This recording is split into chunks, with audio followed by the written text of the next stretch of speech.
har bir fanga o'zaro yordam beruvchi fanlar bular. Misol uchun bizlar hozirgi kunda tabiiy fanlar deb aytayotganimiz fizika, geografiya, biologiya kabi fanlar yordamida shakllanadi. Ya'ni bularning hammasi tabiiy fan hisoblanadi.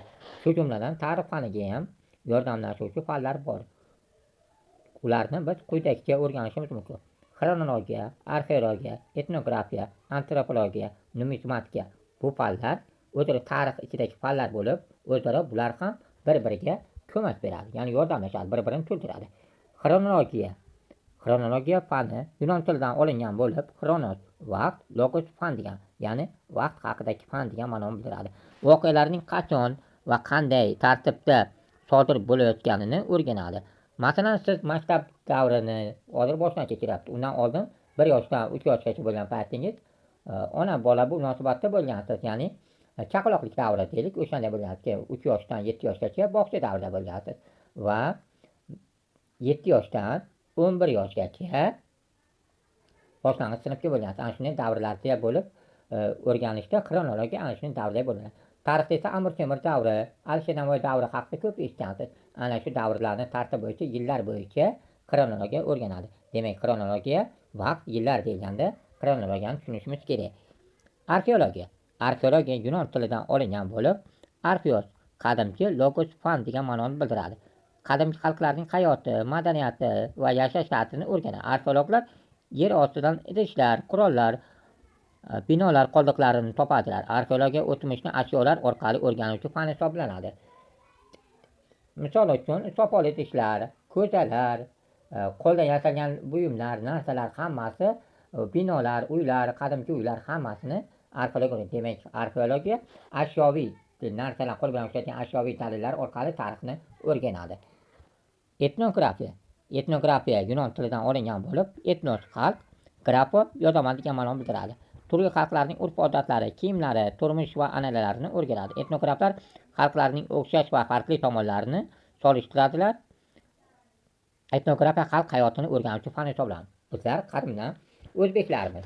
O'zbeklar qadimda oldindan mavjud bo'lgan. Faqat har xil nomlar bilan atashgan. Ana shu narsani etnografiya o'rganadi. Antropologiya esa yunon tilidan olingan bo'lib, antropos inson, logos fan degan ma'noni bildiradi. Insonning kelib chiqishi, tuzilishi va rivojlanishini o'rganadi. Antropologlar qadimgi odamlarning suyaklari va hayot tarzini tadqiq qiladi. Antropologiya insonning paydo bo'lishi va rivojlanishini o'rganuvchi fan hisoblanadi. Demak, antropologiya deganda inson odamni tushunishimiz kerak. Inson odamni o'rganadi. Tarixdan qanday qilib kelib chiqqan, qanday qilib paydo bo'lgan va hozirgi kungacha qanday qilib rivojlanish bosqichlarini o'tgan. Numizmatika yunon tilidan olingan bo'lib, nomizma tanga ma'nosini bildiradi. Qadimgi tangalar, pullar va metallarni o'rganadi. Numizmatlar tangalar orqali davlatlar tarixi va madaniyati haqida ma'lumot topadi. Numizmatika tangalar va pul tarixini o'rganuvchi fan hisoblanadi. Demak, numizmatika fani deganda tanga, pulni tushunishimiz kerak. Bilasizki, tarixda yil hisoblari ajratiladi. Tarixda asosan ikkita yil hisobini o'rganamiz. Birinchisi milodiy yil hisobi, ikkinchisi hijriy yil hisobi. Milodiy yil hisobi milod arabcha so'z bo'lib, tug'ilish degan ma'noni bildiradi. Iso payg'ambar tug'ilgan yildan boshlab sanaladi. Bugungi kunda O'zbekiston va ko'pchilik davlatlar shu hisobdan foydalanadi. Bu tizim xalqaro miqyosda eng keng tarqalgan yil hisoblanadi. Hozirgi yil bo'yicha, milodiy yil hisobi bo'yicha siz 2025-yilda turibsiz. Hijriy yil hisobi esa bu hijrat arabcha so'z bo'lib, ko'chish degan ma'noni bildiradi. Payg'ambar Muhammad Makkadan Madinaga hijrat qilgan yildan boshladi.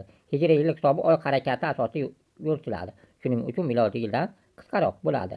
Bu haqda keyingi darslarda vaqtga to'xtalamiz.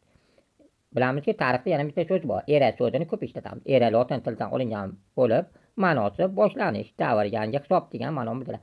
Tarixda era biror katta voqea yoki yangi davr boshlangan vaqtni biladi. Masalan, milodiy era Iso payg'ambar tug'ilgan paytdan boshlangan, hijriy era Muhammad sallallohu alayhi vasallamning hijrat qilgan paytdan boshlangan. Shuning uchun era yil hisobining boshlanishi nuqtasini bildiruvchi atama hisoblanadi. Endi o'tilgan mavzulardan savollarga yuzlanamiz. Javob berishga harakat qiling. Xronologiya fani nimani o'rganadi?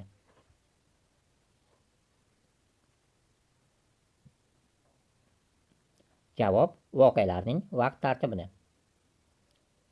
Xronologiya so'zi qaysi tildan olingan va ma'nosi nima?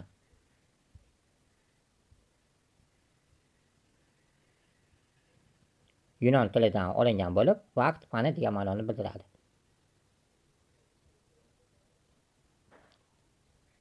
Arxeologiya fani nimalarni o'rganadi?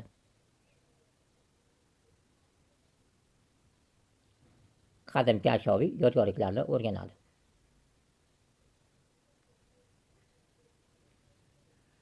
Arxeologiya so'zi nimani anglatadi?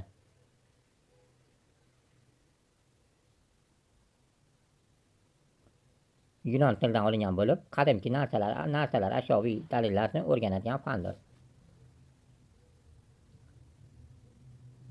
Etnografiya fani nimalarni o'rganadi? Xalqlarning urf-odat va turmushini o'rganadi. Antropologiya fani nimalarni o'rganadi? Insonning kelib chiqishi va tuzilishini o'rganadi. Numizmatika fani nimani o'rganadi? Tangalar va pul tarixini o'rganadi. Tarixda yil hisoblari nechta va ular qaysilar? 2 xil yil hisobot, milodiy va hijriy yil hisobi. Milod so'zining ma'nosi arabcha so'z bo'lib, tug'ilish degan ma'noni bildiradi. Hijriy so'zining ma'nosi arabcha so'zdan olingan bo'lib, ko'chish degan ma'noni bildiradi. Milodiy yil hisobi qachon boshlanadi? Iso payg'ambar tug'ilgan yildan boshlangan. Hijriy yil hisobi qachon boshlangan? Muhammad sallallohu alayhi vasallamning hijrat qilgan yildan boshlangan. Hozirda O'zbekiston qaysi yil hisobidan foydalanadi? Javob: milodiy yil hisobidan. Era so'zi nimani anglatadi? Javob: yil hisobining boshlanish davri degan ma'noni bildiradi. Era so'zi qaysi tildan olingan? Lotin tilidan olingan bo'lib, boshlanish, yangi hisob degan ma'nolarni bildiradi.